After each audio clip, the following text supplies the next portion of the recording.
Welcome to College Admissions Toolbox, giving you the edge you need to get into the colleges of your dreams, with your host, Steve Schwartz. That's me. Today, we're talking with David Singh. Welcome to College Admissions Toolbox, David. How are you doing today? Really great, Steve. Thanks so much for having me. Well, thank you for being on. Now, you've got a really exciting story here. You interviewed over 1,000 college students about what they did in college to make the most of that time, and then you wrote a book called Hitting Stryde. Tell us a little bit about how you got started with this project. Well, I think it's something that I started from my own experience coming from high school, getting into college, trying to figure out where to go. All of the elements that I'm sure all the listeners are trying to figure out, how do I get into college? What's the right way? And then it was also trying to figure out, well, what am I going to do at the end of college? And I was just lucky in the sense of I grew up in a house that we had a lot of cocktail parties. Our parents were social people, and I got to know a lot of older folks who had been there and done that. And I tried to apply that along the way. And I took a lot of lessons from mentors who helped me out. And then I used some of those lessons, and I looked back on all the time I've spent hiring people and interviewing people and our work with Kira, and really tried to pull out some lessons because of that I think are going to be helpful to share with others. And that's sort of why I wrote the book. And it's as applicable to high school students going into college as it is from college going into the working world.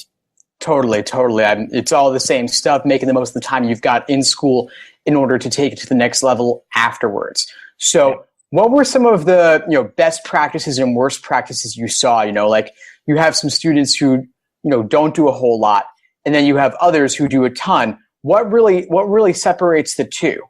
Yeah, so I think the people have heard it before, but it's time management is a big one. And the way I frame this up to explaining this to high school students is you've got 168 hours in the week, and you're leading in sort of along the way. And you've got let's say you're going to go to school for 40 of those. Most sort of high school students are about 40 hours when you include your homework and stuff. You're going to sleep for 50, let's say 7 hours a day. So you're about 50 hours along the way, and you're going to shower and eat and get to school and whatnot for another 25 hours along the way. And so that leaves at the end of it, when you package it all up, it's about 33 hours of extra time. And that's sort of whether you're going to be specialized in a sport or you're going to try something new, you're going to be in a band and something extra. And I think that's the extra part that college admission folks are really looking for. Everyone goes to school. Everyone's going to have marks. Everyone is going to be fairly similar in that, but it's that extra thing that's going to help step you apart. And that's where, to me, it's if you can figure out what to do with that extra time and to try and do more things than others, you're going to have more experiences, and it's going to be more interesting for yourself, but also for the admissions officers. So tell us about some of the students you saw who were making the most of that extra, was it 33 hours? Tell us some of the ones who really stood out. Give us some stories about what their experiences were like and what they did. Yeah. So I think just loads of people that are, sometimes you'd call them the overachievers, but sometimes they're just the folks that are doing a few extra things. So people who could explain to me and the story of getting that part-time job and working at the restaurant or whatever it might be, but also being self-reflective on knowing that, you're working at a restaurant. What does it mean to be in client service, to be attentive, to be on time? All of those things that you would think that it's just a 10-hour-a-week job on the weekends or whatnot can mean so much from an experience perspective. So that part-time job is one thing that I see with students all the time, of being able to say, make sure that job is insightful, not just going to the mall and working at a store, but taking some lessons out of what that job is something that most of the people who are successful have been reflective on the job that they've taken. Definitely. Having that extra moment to reflect, why are you doing this? What did you get out of it? That's something you could take later and craft into your college admissions essay maybe. Or you could, make sure that your letters of rec cover that a bit more. Definitely. Absolutely. And I think on that is that ability to tell a good story. It's not enough to just show up at school. It's not enough to just show up to that job and say you had it, but that you pulled things out of that job. And I would say that if you're not trying to grow and develop at everything you're doing, there's times when, you got to relax and go see a movie and hang out. But if you're going to do something, take the lessons out of that job. And maybe it's like, I definitely don't want to work in the restaurant for the rest of my life. That's a pretty good lesson to learn, and people want to hear about that. But also things that try and see the story in everything that you're doing. Definitely, definitely. There's always a moment in time you can take someone to and really bring them to your experience at that job in that extracurricular. Tell me you interviewed over 1,000 people. Tell me, one of the craziest students you encountered. Maybe they were like a super overscheduler or super diligent about documenting everything they did. Who really stands out to you out of those students? To me, it was one. I interviewed one girl, and she was just this huge athletic sort of wonk. She played all sorts of sports along the way, but it was amazing to see that she said no to a number of sports because she was really focusing on, and she was a horseback, she was an equestrian rider, and she was talented in all those things, but she said, I'm really going to focus on this because it's something that I know if I do well at, I'm going to be able to, for her, it was jumping over a certain height of the horse fences. I didn't know the particulars around it. She told this story so convincingly, but the thing that was most impressive to me is that her strategy said, I'm passionate about this. I think I can be good at this, and I'm going to say no to other things. And I think it's not so much about saying no to everything, but she said, I'm going to say no to this so I can be better at it. And that mastery of things, I think, is something that is unique in high school students moving into university. And I think it's a balancing act. I'm on the fence of it because I think there's times when for you to get masterful at something, you need to spend a lot of time at it. But there's also a time when it's great to do a bunch of things, and it's okay to be spread thin in high school. But if you can find those few things that you're going to be really good at, those are the things that you need to find a few of those every once in a while. Absolutely. You don't want to be a jack of all trades and master of none. You don't want to just be a member of 20 different clubs. You want to be super involved in maybe a couple of clubs or a couple of extracurriculars, and then really become a master of whatever field it is that you're most interested in, or whatever topic you're most interested in. And definitely that really resonates a lot with me. If you're just sitting in the back of some club meeting, and saying, oh, well, I'm a member of this club, I'll write this on my college application, that you can't make a good story about sitting in the last row, fiddling with your phone. You've got to really take on some sort of role in the organization in order to have a story that you can later talk about, whether it's in your college essay or whether it's when you're talking to an alumnus or admission officer during that college interview. Yeah. There's one story I had on sort of that sort of memorable time. I asked it was interviewing. He was going into software engineering at school, and he was sort of in his first and second year. And I said, what's the time when you've been sort of most scared in your sort of professional sort of career sort of experience along the way? And I said, you can use your high school stories as well. And he said, well, you know what? I wasn't really good at public speaking or being sort of out there. And he was a reserved kind of guy. And he said, so I decided that I was going to go out for the school musical. And so here's this guy who couldn't really sing, scared of audiences, but he went in and talked to the director and said, look, I really want to do this because I think it's going to be good for me. And they found him a small role. He didn't have to do too much along the way. But it's like I speak in front of an audience quite often, and I'm always scared. So I couldn't, and I'm comfortable at it. I say I'm used to it. But that sort of fear of going in and doing something was, to me, it meant so much to me in that interview to him, because it was something that he said, here's a limit. I know I'm going to push past it. And at the end of the day, the worst thing that could have happened was he could have flubbed a line or forgot something, and people would have forgotten about it down the way. So I think trying to find those little things, it might just be a small part in a play or a small part in something, to do something a little scary, I think is totally fine. And especially in high school, to try and do that as many times as you can. Absolutely. I mean, on the one hand, you do want to find some things that you can excel at in some way, but at the same time, you grow by putting yourself in a challenging situation. Mm-hmm. And you learn by doing.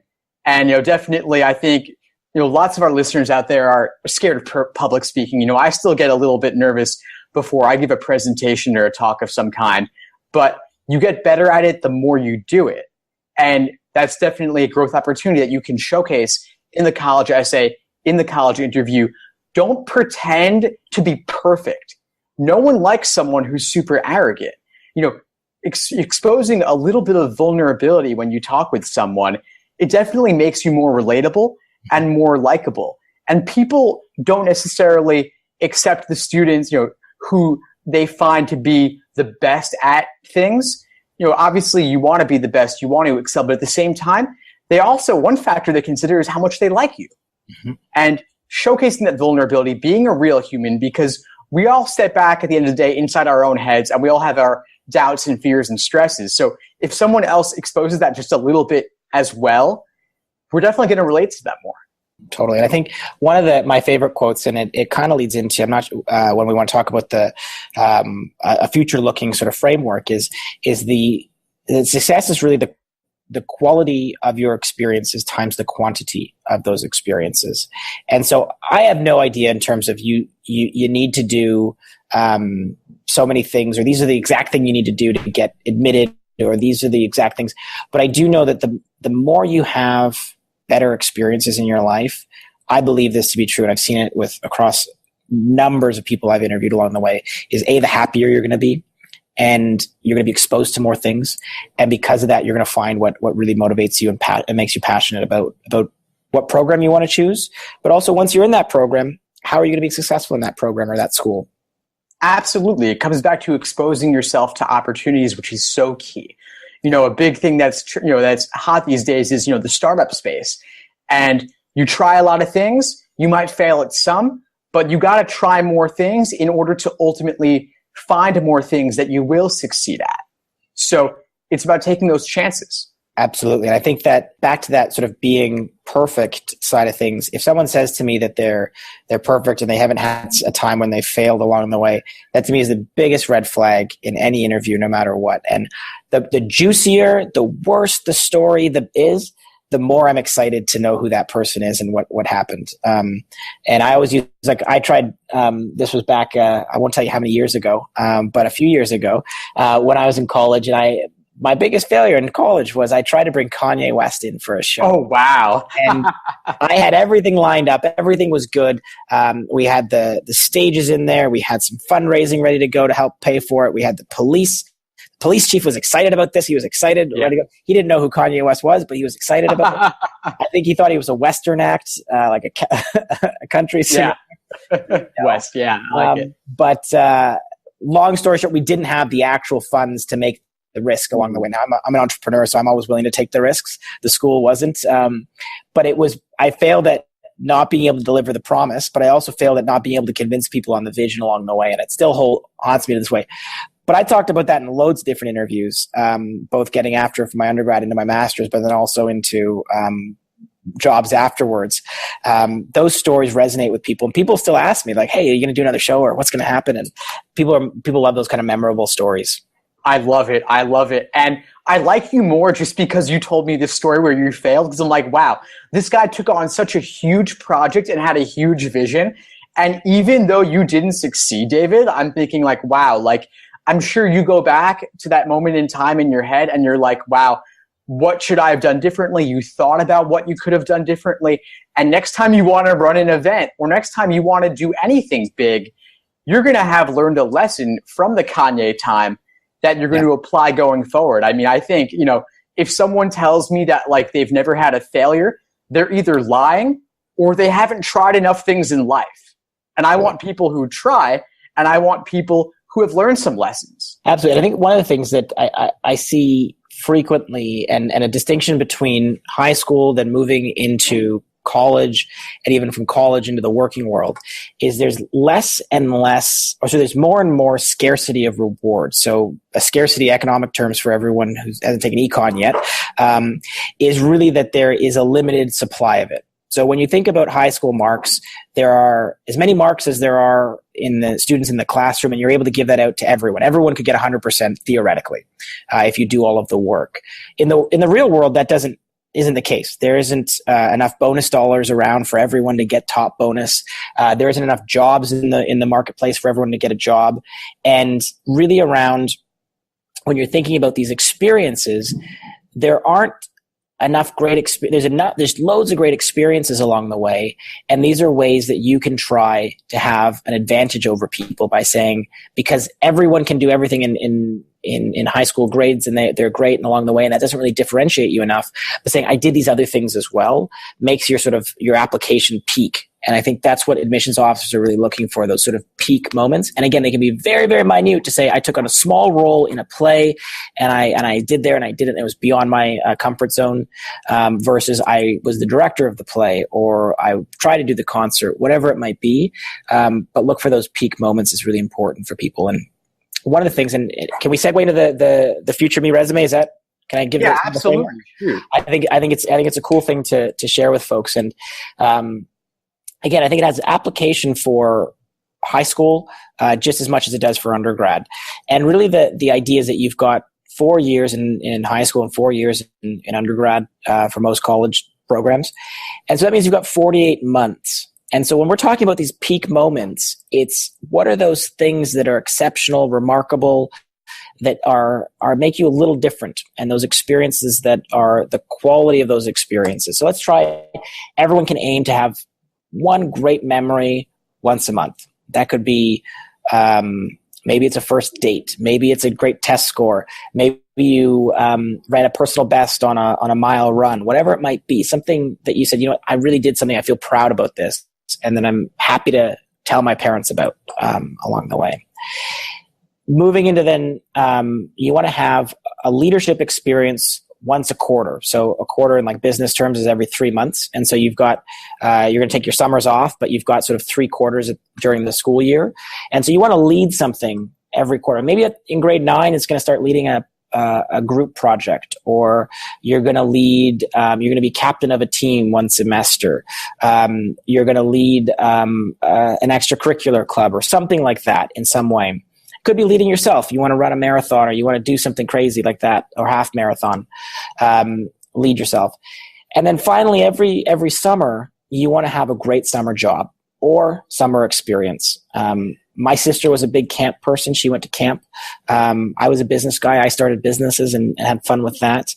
I traveled a bit as well. My parents were nice enough to kick me out of the house to go traveling. And so I think those things that are memorable, and I remember getting my, going for an interview after my first year of university because of my high school resume. And my resume was stronger, not because I was smarter than other people or better than other people, because I'd done more things than other people, than a fourth year student. And so I was literally working my first summer at an investment shop with fourth year university students because my high school experiences were so strong. And again, it wasn't because I was special or anything different. I just happened to do a lot more than other people had. Absolutely. You opened yourself up to those opportunities. That's so key in order to grow. And there's really something you said that I love, David, which was the idea of you could lead yourself. Because I think so many of our listeners out there, they know that colleges love leadership. They love people who are the leader of a club or organization. But the thing is, not everyone wants to be the alpha. Not everyone loves the spotlight. And obviously you want to challenge yourself a bit on that and try to seek out those opportunities. But at the same time, you could lead yourself. Running a marathon, that's a growth opportunity that doesn't require anyone else other than you. If you lead a group presentation in class, a small group work, maybe you'll be in front of the class for 5 minutes, 10 minutes, but it's not the same thing as, wanting to give a big speech or wanting to maybe, giving a talk somewhere. So I think it's really important to keep that in mind, the framing of how you see the activities that you're doing.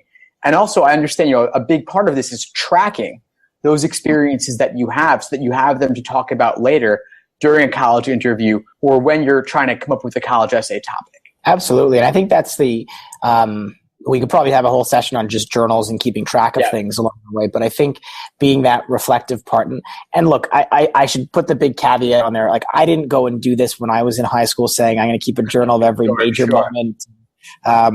It definitely would have worked on great dates. There probably would have been more bad dates than good dates. But it's something that this is something that I can say looking backwards. And this is sort of my hope in giving advice to people of saying, this is what I've seen along the way. And it's tough to do, but I think, Steve, absolutely that sort of leadership of self. And in the working world, I think the thing to remember, and I think it has application going from the high school into college as well, as no one cares more about your career than you do. In high school, I think probably your parents sometimes care more than you do sometimes. Yeah.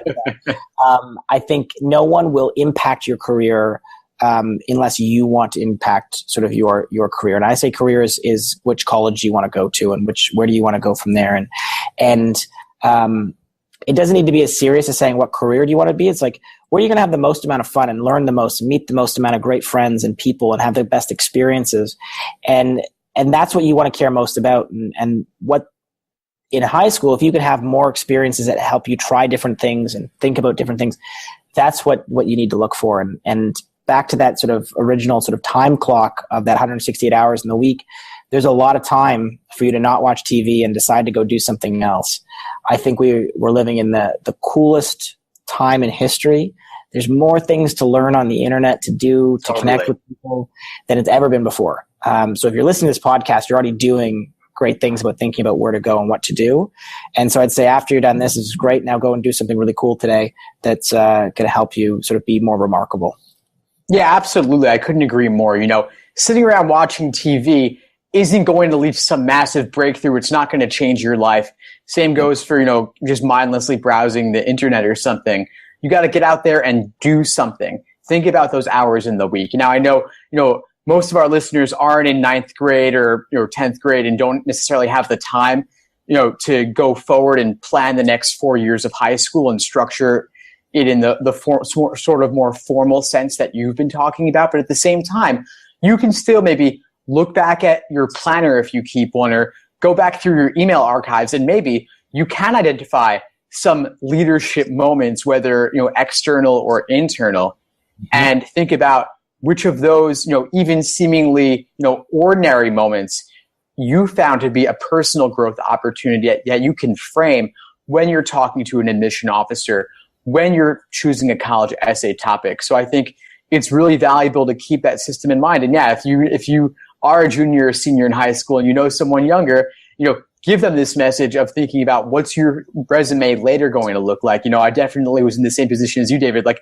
when I was in 9th grade, I wasn't thinking about, I've got to start thinking about college applications, but don't even think about it that way. Think about it as, I want to grow as a person. I want to develop some leadership qualities and skills and become more interesting, because so much of this always comes back to planning ahead in some way. And even if you're a high school junior or senior and you're looking to apply to college, you've still got to think about, that job you hope to get 4 years later, because no one just walks around, handing out jobs unless you've got massive connections of some kind. You know what I mean? You're going to have to create those opportunities. You have to create your own luck. And it's by having those sorts of experiences. So thanks so much for sharing that model. It's definitely really useful. Structure it out, every year down to every quarter. Think about what you could be doing with those other 33 hours in the week. They'll make a huge difference in the long run. Now, I want to shift gears now, David, and move into the lightning round, where I'm going to ask you some rapid-fire questions. You give me some rapid-fire responses. Are you ready? I'm ready to go. Ready to go. Awesome. What's your number one piece of advice for the college admissions process? I think I'll go back to the idea of being able to try as many different things as you can and focus to help you focus on those things that you're really passionate about, and then really focus your application on those few things, those one or two things that you're really passionate about, and say, this is why I'm deeply passionate about it. So again, trying with a number of things to find your focus on what you're passionate about. Definitely, that reflection is so key. What's one habit that you believe contributes to college admissions success? I think tracking your what's working for you and what's not, and taking that time to be saying, I'm part of this, but it's not really helpful or adding to me, but it's not something I'm passionate about, and being able to shift gears because of it. And so to say noticing things that you aren't passionate about, I think is a good thing. Definitely adjusting as needed, learning from those previous mistakes. Totally. What's one online college admissions resource that you absolutely love? I love, to be honest, LinkedIn. And the reason I say that is if you're applying to college, look at people who've gone to that school, research them, have a good LinkedIn profile, and reach out to them and say, hey, why did you go to that college, and get to know them. You're going to learn a ton more from talking to some alumni than you will from the admissions page about what it's really like to be at that school. I think it's super valuable that you can do. And Facebook probably works as well, but LinkedIn's a little easier. Definitely. Alumni are definitely going to give you more of the real deal than the admission offices will. That's totally true. What's one book that you believe no college applicant should be without? So I'm a big Robin Sharma fan. He's a great sort of leadership author, and he's written a book called The Monk Who Sold His Ferrari. And I think it's this great book on. It's really easy to read. It's a fable. It's not written in business speak or really sort of fluffy leadership speak. It's very like poignant on what you can do. And I think it's one of those books you read on a beach, or you read while you're after a good hike along the way, and you're in some sort of good spot to read it. And I think at any age you can reread it, and you getting into college is going to sort of think about who you are as a leader, what are you looking for in your life, what's going to drive your happiness. And I think the thing that is behind all of that is that you need to do hard work. You need to push hard for it, but then it doesn't feel like hard work if you're passionate about what you're doing. Robin's The Monk Who Sold His Ferrari is a great one for college admission students. Definitely. Zoom out, look at the big picture, think about what you're doing, why you're doing it. You're about to make a massive commitment for 4 years. You want to make the most of it and enjoy the most out of that. So thank you so much for sharing that, David. You've been great. So it's been such a pleasure to have you on the show. What are you up to these days? So right now I'm at Cure Academic. We help top schools admit the best students using video interviewing. And it's a great way for you to introduce yourself and who you are. With my book, with Hitting Stryde, I often speak at colleges about sort of how to be successful in your post-college career along the way. And I've also recently got into woodworking. So that's my sort of personal hobby of the thing that if you want to talk about making mistakes, get into woodworking, and it's a lot of mistakes, but it's a lot of fun. Good. Well, it sounds like you're enjoying it. You're learning from those mistakes. The next project will be even better. Thanks so much for joining us, David. Where can folks find you online? Thanks, Steve. Well, the best place, my Twitter handle is at David James Singh, or you can find us at stride.ca, or you can come visit us at kiraacademic.ca or .com. Awesome. We'll link to all of those in the show notes. Thanks so much for joining us, David. Take care. Thanks, Steve. I had a lot of fun. Back when I was applying to college, I had a mentor who helped me a ton with my college essays. He gave me some great advice that helped me make sure I was answering the key questions that admission officers are asking themselves. And with his help, I was able to significantly improve my rough drafts and submit an effective college essay in the end. It's one of the main reasons I ended up getting into Columbia. And in my conversations with admission officers since then, they've told me several of the key questions they're asking themselves as they read your college essays. I just want to share a couple of them with you now. One of the big ones they ask is, are you involved in your activities because you actually enjoy them, or are you just doing them because you want to get into college? They're also asking if you've gone outside of your high school classes to learn and do research on your own. Another big thing they look to ask themselves is, have you demonstrated an ability to overcome difficult circumstances and distractions in order to succeed? They also want to know if you have the focus and the commitment and the drive to get through college, because it's going to be tough sometimes. These are just a couple of them, but in my premium college essay course, we'll help you make sure you're answering all these questions and many other ones that college admission officers are asking themselves as they review your college essay. You can sign up to get access at collegeadmissionstoolbox.com/essays. And before I sign off, I want to give you some advice from Anthony, a student I helped last year. He's now at UPenn, and he had some advice to share on answering the question about whether you're able to overcome those difficult challenges. He wrote to me, and I quote, "Write about mentors and hard work situations. I spoke very honestly about being inexperienced as an intern at a startup and what I learned from it. It's key to be honest about your weaknesses. Nobody's weakness is that they are too diligent or that they're always on time. Everybody has weaknesses. More importantly, what have you done to work on overcoming your weaknesses?" So I want you to look at your college essay drafts again and have the people helping you review your essays ask themselves whether you're answering these questions and edit as you need to. Then email me your final draft at steve@collegeadmissionstoolbox.com. I'd love to see what you've written. Thanks for listening to College Admissions Toolbox. Head over to www.collegeadmissionstoolbox.com to get more free tools and resources that will help you get into the colleges of your dreams.